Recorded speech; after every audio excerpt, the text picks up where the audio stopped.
Assalamu alaikum everyone, and welcome to the Dear Lifesaver podcast by Islamic Relief UK. Here we're tackling some big questions we have about aid in the 21st century, finding out what it takes to save a life, and exploring how faith factors into all of this. The biggest question is, could you help save and transform more lives by learning something new about humanitarian aid? I'm Nabilah. And I'm Sara, and in this episode we're talking to Aaliya Ahmed. With a breadth of experience in the third sector, previously as Islamic Relief UK's Global Programmes Coordinator and currently at the Guardian Foundation focusing on climate crisis related issues, Aaliya is here to share her wealth of insight about the intricacies of the aid sector. She's helping us answer some simple but weighty questions we have about why the aid sector even exists, the role of big charities, the poverty origin story, and its future. Salams Aaliya, welcome to the podcast. Would you mind telling us a bit about who you are and what you do for our listeners? Salams, ladies. So I'm Aaliya Ahmed. I work in international development. I've worked in the sector for around 10 years now.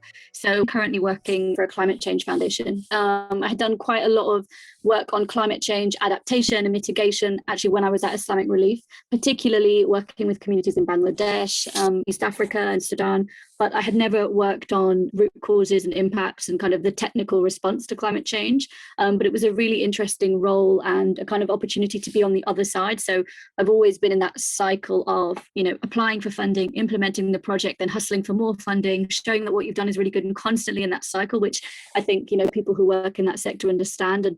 And it's quite nice this time where, I'm the grant giver. So it's just quite liberating after many years of appealing to donors and writing proposals and bids to now be the ones in that position to say, okay, you've got an interesting project. I'm not a climate change specialist in any way, but it underpins so much of everything that we're working on in terms of poverty alleviation that it's the elephant in the room in so many ways. And the thing that, anything you're doing in any sector now, if you're ignoring climate change or kind of the environmental impact of your work, it's kind of missing a trick at this point. Thank you, Aaliya, and thank you so much for being here with us. We're so excited to speak with you, especially as you have such a wealth of knowledge and experience, and you're someone who has previously worked at Islamic Relief and been involved with directly working on the ground. Aaliya, as someone who is Muslim, who has worked in the third sector and been on the ground, how have your experiences shaped you? I mean, it's such an interesting question, and I think everybody who works in the sector probably has really kind of personal stories that they connect with. And I think for me, like a lot of people, I was always very clear that I wanted to work in this sector, some altruistic, maybe slightly misguided idealist vision when I was younger that, I wanted to go and save the world. Amongst my school friends, we have this funny story that when we were at school and we were 15, we all had to write about what we wanted to do. And I think I had written that I wanted to work for Amnesty, but it was only funny because one of my friends had said she wanted to be Craig David's backup dancer. Did she end up pursuing that dream?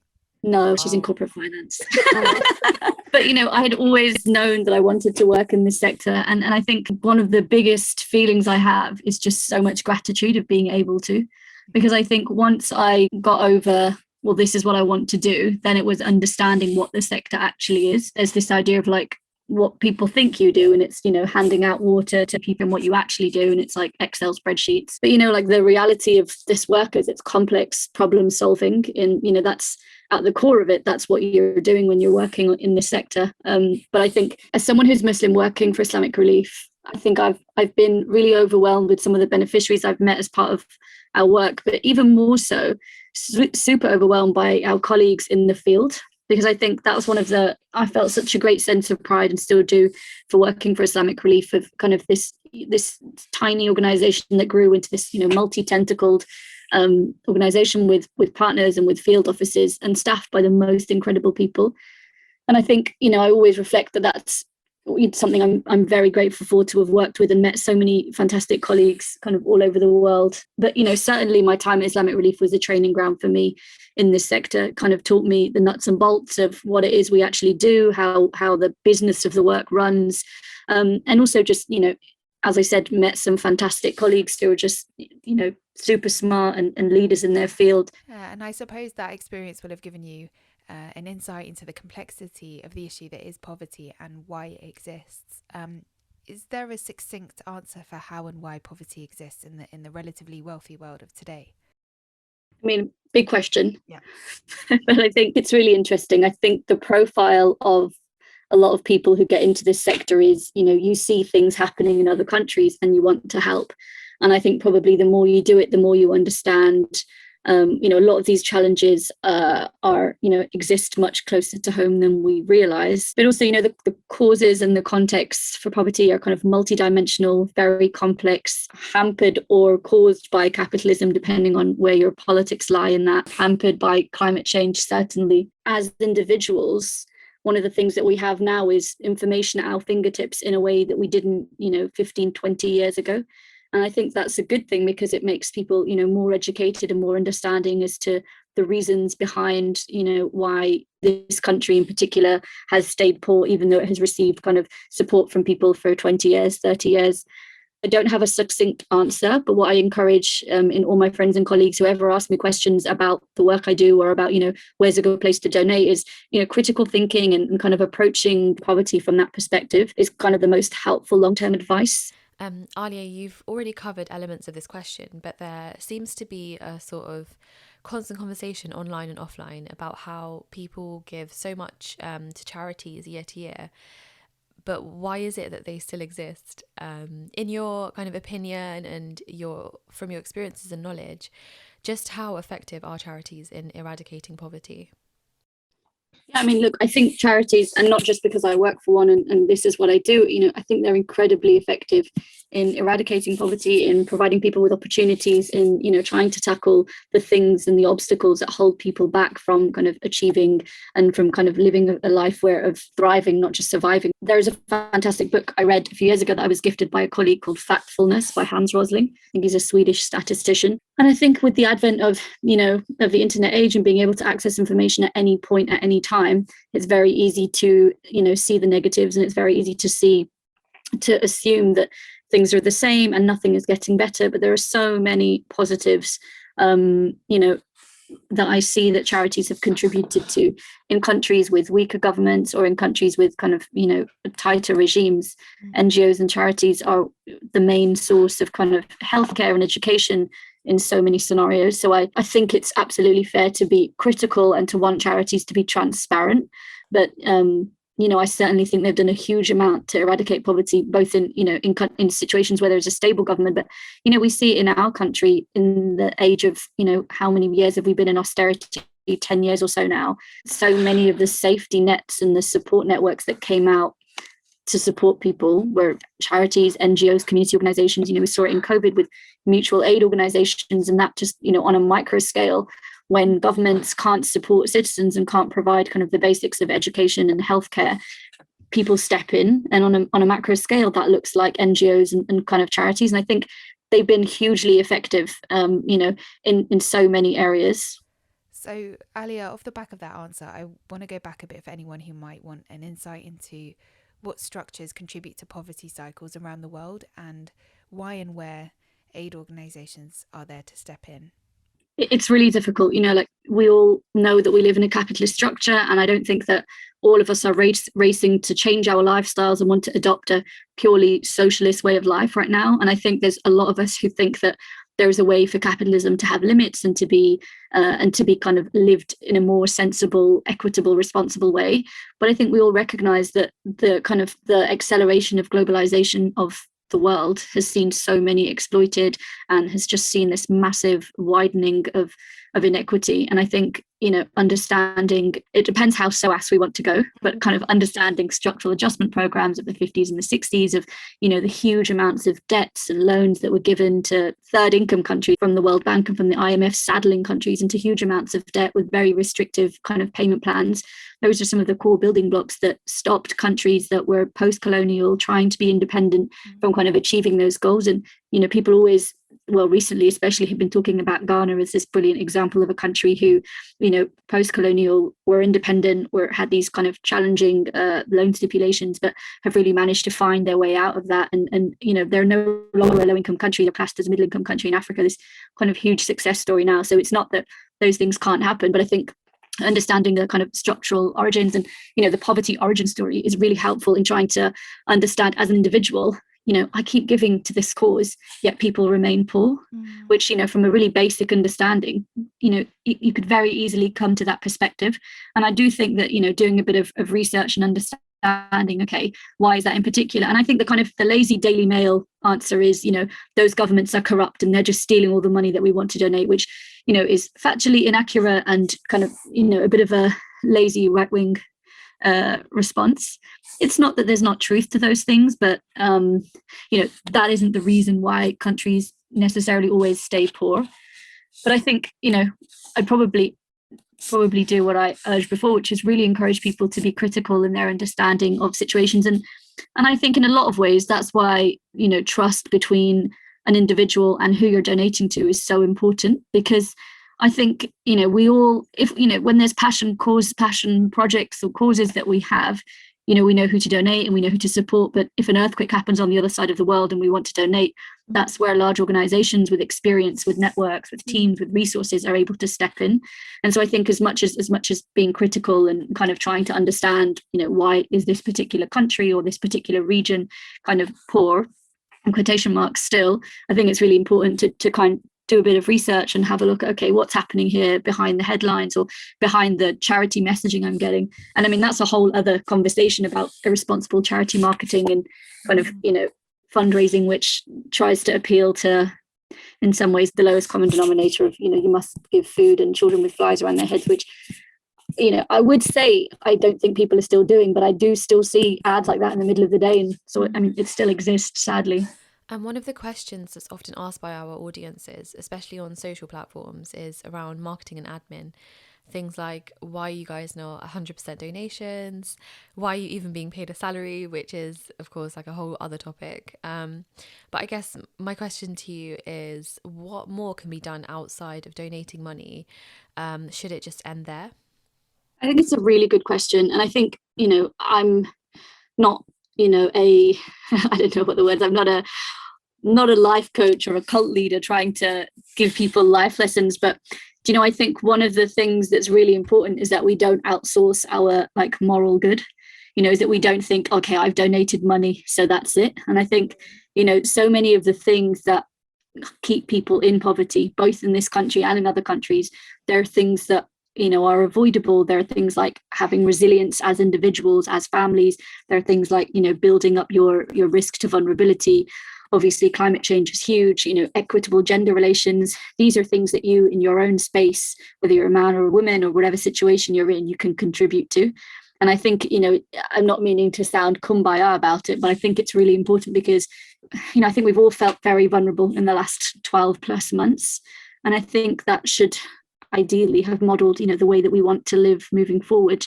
We've all been put in this incredibly vulnerable situation of which we didn't even think that, we didn't think that we could feel like that. Maybe we look at people in other countries and think, oh, they have nothing. And for so much of this year, we've all kind of lived on this teetering edge of, losing people, whether it's people or jobs or kind of financial situations or their mental health. And I think donating is fantastic, and anybody who is able to should, but kind of perpetuating equitable behavior and, supporting people and supporting people's resilience as well as building up your own. These are all things that are really important and can really kind of guide and support people. And I think on a personal level, I always see kind of mentoring and coaching others, whether it's, people at work or people who you're close to in your family. And I felt that role, much more in the last 12 months, both as a benefactor and as someone who's provided it.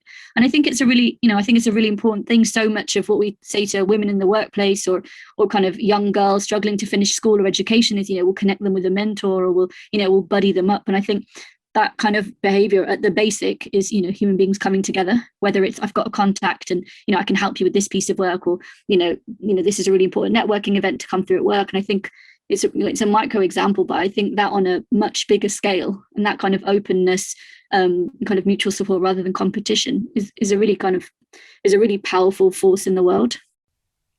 Aaliya, can you tell us some of the main or biggest differences in the way bigger charities or organisations and smaller, more grassroots charities work, for those who are curious to know about the different avenues of impact?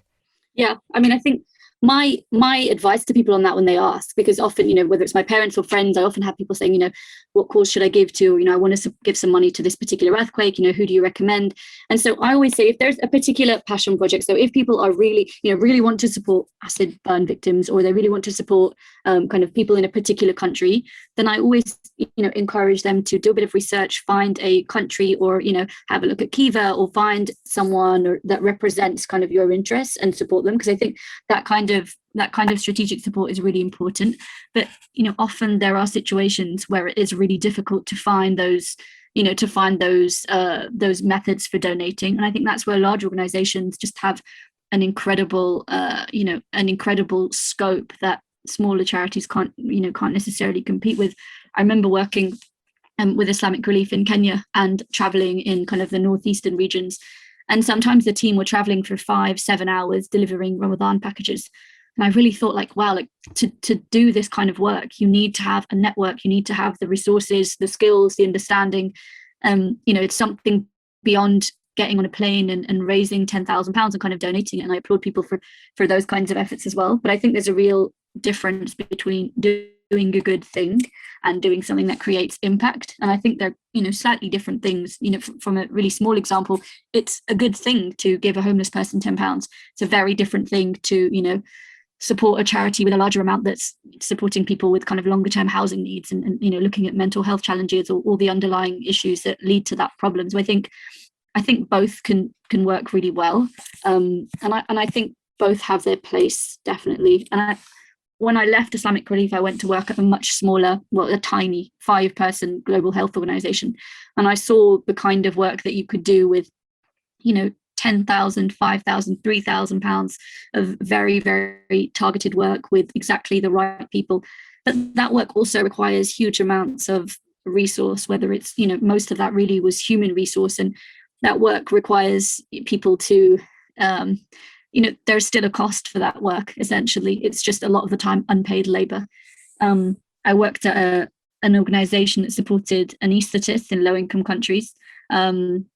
In lots of different countries, but in particular, we supported anaesthetists in low-income countries, and we had a program where we supported training. And I remember we had an anaesthetist, so a doctor based in Burkina Faso, who had been awarded a fellowship to go and train in Ghana. And for this fellowship, they all, everybody who awarded it got paid a stipend of, I think this one was £3,000 to support him while he was in Ghana for kind of 6 months. And he'd asked if he could travel overland instead of taking a flight, and the flight would have come out of that stipend. And I said, okay, sure. That was, of 3 countries and taking buses. And then he'd asked if he could, he'd asked something else, or, can I live in a different place and it be cheaper? And I said, okay, well, look, I'm open to it. And he eventually said, look, well, the hospital that I'm working in Burkina Faso doesn't have an ultrasound machine. And I want to take my stipend and use it to buy a secondhand ultrasound machine. Just this incredibly self-sacrificing act, this doctor who's not getting paid a salary to go and do this training in Ghana, taking this tiny amount of money. So I think, with smaller charities, it is incredible the amount of work that they can do. Often it results in, real champions and individuals who are creating kind of incredible change. And that's Burkina Faso, in a country that has, I think, less than 10 anaesthetists. So when I first started my role at Islamic Relief, I remember going through the social media calendar and looking at the notable days and anniversaries. And one of the days that actually stuck out to me was World Toilet Day. And I remember kind of thinking to myself, like, having no idea what it was about. And then I looked into it and realised its significance. But until then, I had never thought about the importance of latrines, toilets and wash facilities in general, especially in places like camps for internally displaced people and refugees, where there are sometimes hundreds or thousands of people having to share one toilet. It's almost impossible to comprehend. And that doesn't even kind of, I haven't even covered anything to do with women using these facilities. And, it kind of goes back to what we were speaking about in terms of period poverty as well. This is just, to do with the fact that there's one toilet being shared amongst thousands of people. I wanted to ask you, what can we do alongside others to make a real difference? I think one of the biggest things my experience has taught me is it's really kind of burnt to the ground any myths or any ideas that you have that people are so different.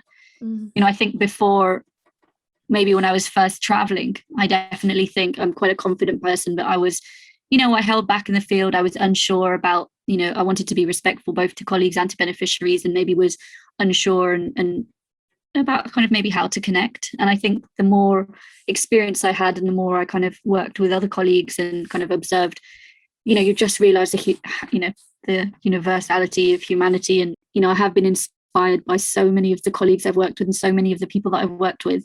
And I think that's definitely given me, you know, a bit of a check in my ego. I think anytime you think anytime that starts to get a bit big, you meet someone amazing doing something incredible and you kind of check yourself a little bit. But I think, yeah, I mean, it sounds a bit preachy, but I think overall I just feel incredibly blessed to have the opportunity to work in this sector. And I think going back to the point you made about kind of how complex some of these things are, I think, you know, we have to move past the idea that charity is giving food packs to people, which is a really important part of our work and a really important part of, you know, work, but it's one very small visual aspect of the work. And if we just look at our own lives, and if we just, you know, look at ourselves as individuals, anything that we want to achieve, you know, if you look at what's holding us back, we'll be able to say, oh, there's all these 5 different reasons why I can't achieve this. The course is too expensive, or I don't have time, or this person, you know, won't let me, or I've got kids, or, you know, I'm not feeling that well right now. If you just kind of consider that for any other person who might be living in another country, in another situation, in poverty, in quotation marks, it's the same challenge. You know, when you're thinking, you know, all they need is money, or all they need is to be able to go to school. And it's really important to kind of build schools if that is a cause you support, or give food. But there's so much more to that. The world is complex. The world that we live in is complex. The world that others live in is complex. And I think it's really important to keep remembering that. And unfortunately, I think there's some really universal themes when you're kind of investigating this area and this sector, for sure. But I think the more you look into it, the more that you kind of uncover. And I think that's only a positive, because more information is, you know, only helps better inform individuals. So although it can feel a bit exhausting sometimes and maybe a bit overwhelming, I think overall it helps people, especially people who want to do more than just give money. It helps people to kind of arms them with information and kind of guidance on, okay, I looked this up, and actually there's a scholarship fund that's supporting people in this particular area to do this particular course, and, you know, I want to continue to support them. And I think I've seen some of the, you know, just looking at philanthropists, which again is also a whole other topic of how much power they now have, but, you know, that has come out of someone's interest of wanting to understand a problem further, you know, whether it's climate change or malaria or kind of vaccine uptake. These big philanthropists have come out with, okay, well, I've had this very successful company, this is a problem, let's look into this a little bit further. And so I think, you know, exploring an idea, an issue or a topic that you have questions about is always a really positive thing, whether you want to work in this sector, or you want to donate, or you just want to learn more. I only encourage people to do that more. I feel like, in light of some of the complexities we've covered in just this short conversation between us around why poverty exists and how it affects people, it feels difficult to ask if there are simple solutions to some of these poverty related issues. Would you able to expand on this? And is there a good place to start looking for ways to create sustainable change? The internet, with its quagmire of opinions and messy web. But I mean, yeah, I would say ideally, if you know people who are in that sector, whether they be academics or whether they be people living in that country, there's always really useful resources. You know, I always encourage people, if you know people who are in need in a particular country, it's always a good idea to donate, or at least to gather information. I think, you know, with what's happening in Palestine, one of the things that's been so powerful is people who have people on the ground right then and there, kind of real-time information. So I think, you know, your own networks, other people's networks, you know, the world is incredibly small. And I think, you know, most people would be able to find whether if it, you know, we might not be somebody who's directly in that space, but somebody who might know someone else. So I think, you know, I'd encourage people to obviously to read, you know, as widely as they can on the topic, but also to reach out to other organizations. You know, often there are charities who, especially, you know, now communication is a lot easier. who might be able to provide, more personalized or kind of more direct information on particular projects or on particular kind of areas of need. But Sarah, on the simple solutions question, you were right, and respectfully, very nicely, didn't ask it, because I have kind of talked a lot about how complex and multidimensional poverty is. But I also think there are some really simple solutions, in the sense of, I can't give you a list of 10 solutions, but there are some really, time and time again in this sector, people have come up with simple solutions that really help. So I remember working on a project with Islamic Relief a few years ago, and it was about single-sex latrines in schools, which was a tiny part of a huge project. But it was one of those linchpins that we like to talk about, because it was one of the biggest things that stops girls continuing education after they start their periods, because there is nowhere for them to go to the toilet, or they might not have access to sanitary materials. And it was one of these big things that's like, why do we see this huge drop in girls going to school after 11 to 13? Well, because this major life change happens to them. There isn't a space for that to be accommodated. So as much as complex poverty is complex, there are also these really small, often low-cost solutions that can kind of really provide strategic injection of cash, or kind of strategic marketing around a particular area can really help. And I think things like supporting girls when they're menstruating and in supporting their education is one of those things. Aaliya, going back to your experiences with working in the third sector, how was your experience working specifically for a faith-led organisation such as Islamic Relief? And for you personally, how does religion affect your stance on poverty? On the first part of the question, so for me, I saw Islamic Relief as a kind of stellar humanitarian organisation. That was kind of my first understanding of it and what attracted me to it. But as a faith-based organisation, I think it straddles just this really unique place in the Venn diagram. When I was working in Kenya, there were, at that time, pre-Syria, Dadaab refugee camp, it's kind of on the border of Somalia and Kenya, was the biggest refugee camp in the world. And we had been bidding for contracts to run some of the camps. It was split into 5 smaller camps, and UNHCR did a kind of a project polling people in the refugee camp and their responses to different organizations. And I think Islamic Relief scored something like a 90% percentage, a 90% score in kind of recognition and understanding from people in the camps. And that was because they had seen the work that Islamic Relief had done in Somalia, and they resonated with the minaret and they liked the logo. And that's when I really started to understand that we occupy such a unique space in this environment. We're able to have conversations, whether it's about FGM or gender-based violence, or kind of conversations that might be difficult in conservative Muslim environments. We're able to have those conversations and have this unique space that maybe other organizations don't have. And I think that is so powerful as a faith-based organization. I think it's, there's our religion has kind of poverty alleviation built into the fabric of it, in zakat, in how we support communities and how you support your neighbors and how you think about others as your own. And I think, I really started to understand how connected we were, after that experience. And I think, look, any person of faith, I think they can tell you that, having faith is such a huge part of providing salve in challenging times. And I've felt that so often when I've seen things that have felt so unfair, and so this is such an awful situation, and why did this happen? I remember seeing some really challenging things when I was in Somalia, and seeing some really senseless violence, and you kind of look at it and you think, okay, what's going on here? Like, this is so unfair and it's so unjust. And it's only faith can kind of get you through those situations of like beyond human understanding. Why do some of these things happen?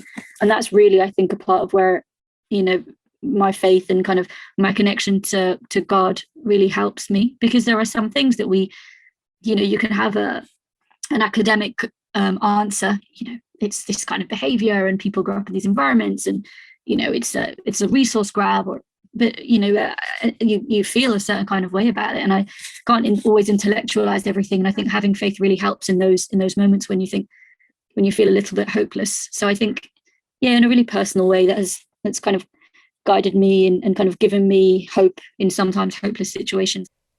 Aaliya, the last question we have for you is, if you could amplify one thing about the current system in the third sector, what would it be and what would you change? Oh, that's such a good question. That should be an interview question, a job interview. It's a brilliant question. So amplify one thing about the current system. I mean, this is kind of a weird one, but I'd want to amplify all the fantastic kind of hidden people that work in the sector. I think there's lots of people that get awards, and there are lots of people that kind of sometimes cultivate a bit of a celebrity. And honestly, those people are very necessary. They're necessary for organizations, strategically, for fundraising, for kind of having a presence. But there's so many people that are kind of quietly squirreling away, just like whether it's coming up with a really innovative new program or a new approach to an older way of doing something, or people who are kind of quietly sitting in really far off field offices that take 8 hours to get to. Those people are so integral to actually getting the work of supporting communities with the money that people donate every day. And so I suppose, amplifying the presence of those people and kind of how complex the web and the network is, I'd love to kind of celebrate some of those individuals. And what I would change, I mean, I suppose this kind of movement that's happening now of decolonizing aid, and this hold that so many high income countries still have, which, it's so fantastic that so many of these high income countries, the US, the UK, other, Western Europe, are so supportive and so generous. But there's sometimes a misunderstanding that it's only people in our countries or in the West that are generous and that are supporting. There's a World Giving Index, and Kenya came 11th in that World Giving Index. It's a country that people might think, oh, it's poor, I'm donating to it. Often how we donate is a bit skewed. It's not always measured in the most accurate way, but Kenyan citizens are sending remittances home to their family. Kenyans working in different parts of the world are often supporting people back in their country, and all of that is charity. All of that is supporting kind of communities of people often. So I think it's really important more and more to start to decolonize how we think about aid and how we think about who has power and who's helping who. And I think any of those movements that creates a more equitable balance between the people that we're helping and kind of us sitting in our head offices, working for large organizations, anything that starts to balance that out a little bit more, I think is only a positive thing. And I hope that starts, the change has been happening for a while, but I think in the last year, any of these kinds of movements hopefully will benefit from that acceleration of kind of a bit of a power shift. And I think that will be a really exciting change in the sector in the next kind of 5-10 years. Yeah, that's something certainly very promising. And I feel just even from this conversation, despite all of the difficulties that we've had to touch on, I for one feel very nourished by a new level of understanding. And I'm sure there will have been very many people who have also benefited from the knowledge and insights that you've had to share, who maybe didn't even know how to access it. So really, thank you so much for sharing your time with us today. Thank you so much for the opportunity. And I think, 15 years ago or, 10 years ago, if I'd have had the opportunity to ask questions and to kind of understand, what's behind the work, I would have really appreciated and I would have really appreciated that perspective. So, I only want to thank you for the opportunity to kind of to answer these questions and to kind of share a bit of my perspective.